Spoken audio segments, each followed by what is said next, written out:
2027 திமுக கழக ஆட்சி என அமைச்சர் ஏவா வேலு பேச்சு. திமுக அரசு பொறுப்பேற்றதிலிருந்து மக்களுக்கான திட்டங்களை அதிகமாக செயல்படுத்தியதாக மகிழ்ச்சி. கள்ளக்குறிச்சி மாவட்டம் கள்ளக்குறிச்சியில் 3ஆம் ஆண்டு புத்தக திருவிழா இன்று விமர்சையாக துவங்கப்பட்டது.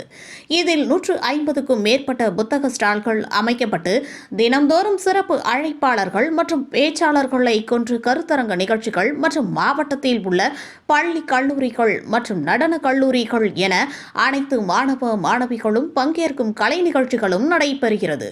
சுமார் 10 நாட்களுக்கு நடைபெறும் இந்த புத்தக கண்காட்சி இணை தமிழக நெடுஞ்சாலைகள் மற்றும் பொதுப்பணித்துறை அமைச்சர் ஏவா வேலு ரிப்பன் வெட்டி துவங்கி வைத்தும் குத்துவிளக்கேற்றியும் நிகழ்ச்சியினை துவங்கி வைத்தார். அப்பொழுது மேடையில் ஏறிய ரிஷிவந்தியம் பகுதியை சார்ந்த பள்ளி மாணவன் 1330 திருக்குறளை திருவள்ளுவர் உருவம் வடிவில் எழுதி அமைச்சரிடம் காண்பித்து ஒப்படைத்தார். அதனை பார்த்த அமைச்சர் அந்த மாணவனுக்கு ஷால்வை அணிவித்து பாராட்டுகளை கூறினார். மேலும் மேடையில் பேசிய அமைச்சர் வரும் 2027ஆம் ஆண்டிலும் திமுக கழக ஆட்சிதான் தொடரும் எனவும் புகழ்பெற்ற இந்தியா டுடே நிறுவனம் நடத்திய கருத்து கணிப்பில் கழக ஆட்சியின் மீது மக்கள் 52% அதிக நம்பிக்கை பெற்றுள்ளதாகவும் கழகம் ஆட்சி எப்போதெல்லாம் வருகிறதோ அப்போதெல்லாம் சிறப்பான திட்டங்களை தான் கொடுக்கும் எனவும் புத்தக வாசிப்பையும் புத்தக படிப்பையும் மேலோங்குவதற்கே இந்த புத்தக திருவிழாவையும் கழக அரசு கொண்டு வந்ததாகவும் கலைஞர் கருணாநிதியே ஒரு புத்தக வாசிப்பாளர் எழுத்தாளர் என கருணாநிதியை புகழாரம் சூட்டினார். இந்த நிகழ்வில் மாவட்ட ஆட்சியர் பிரசாந்த், சட்டமன்ற உறுப்பினர் வசந்தம் கார்த்திகேயன், உதயசூரியன், நாடாளுமன்ற உறுப்பினர் மலையரசன் ஆகியோர் கலந்து கொண்டனர். நடைபெறுவது உண்டு. ஆனா இந்த மாதிரி அல்ல.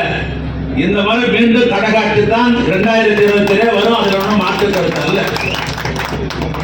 ஏன்னா சமூக வலைத்தளம் என்ற பேர்ல நல்லதை போடுவர்களும் இருக்கிறார்கள். நாட்டுக்கு மைனஸா போலாம் நினைப்பவர்களும் இங்க இருப்பார்கள். எனக்கு தெரியும். நான் ஆளுநர்லாம் சொல்லல. நான் ஆளுநர் சொல்லவில்லை. புகழ்பெற்ற பத்திரிகை 100 ஆண்டை எட்டிக் கொண்டிருக்கிற பத்திரிகை இந்தியா டுடே. அந்த இந்தியா டுடே என்கிற அந்த ஆங்கில பத்திரிகை தமிழ்நாட்டுக்கு ஏறத்தாழ 3 மாத காலமாக கிராமமாக நகரமாக மாநகராட்சியாக விவசாயிகளிடத்திலே, தொழிலாளர்களிடத்திலே, கல்லூரி மாணவர்களிடத்திலே, பெரும் இருக்கிற என்னுடைய அன்பு சோதரி தாய்மார்களிடத்திலே, பத்திரிகை நிபுணரிடத்திலே, தொலைக்காட்சி நிபுணரிடத்திலே, சமூக வலைத்தளத்திலே இப்படி பல்வேறு இந்த மக்களில் அங்கமாக இருக்கிற இத்தனை பேரையும் சந்தித்து ஒரு ஆய்வு நடத்தினார். அந்த ஆய்வு நேற்றைய தினம் அது வெளிப்பட்டிருக்கிறது. இந்த ஆய்வில் என்ன சொல்லுகிறது என்று சொன்னால், ஓராண்டு காலத்திற்கு முன்னால் தமிழ்நாட்டு நாடாளுமன்ற தேர்தல் ஒன்று நடைபெற்றது. அந்த நாடாளுமன்ற தேர்தலில் தமிழ்நாட்டில் 40 இடங்களை தமிழ்நாட்டு முதலமைச்சராக இருக்கிற அணி பெற்றிருக்கிறது. அது பெறுகிற பொழுது அதனுடைய விழுக்காடு, வெற்றிகிற விழுக்காடு என்பது 47% இருந்தது.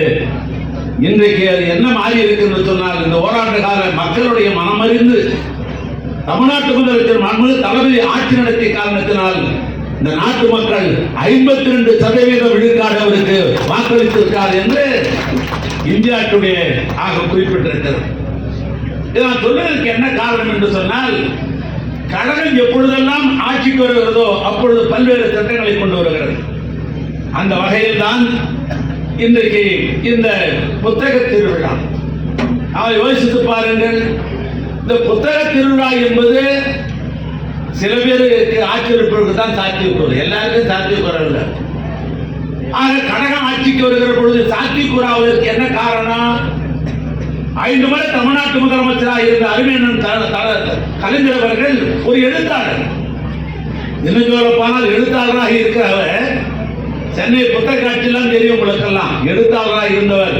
அவருக்கு வந்திருக்கிற வருமானத்தையே அதற்கு டெபாசிட்டாக போட்டு ஆண்டாண்டு அதன் மூலமாக பரிசோதனை கொண்டிருக்கிற காட்சியை சென்னையில நான் பார்த்துக் கொண்டிருக்கிறேன்.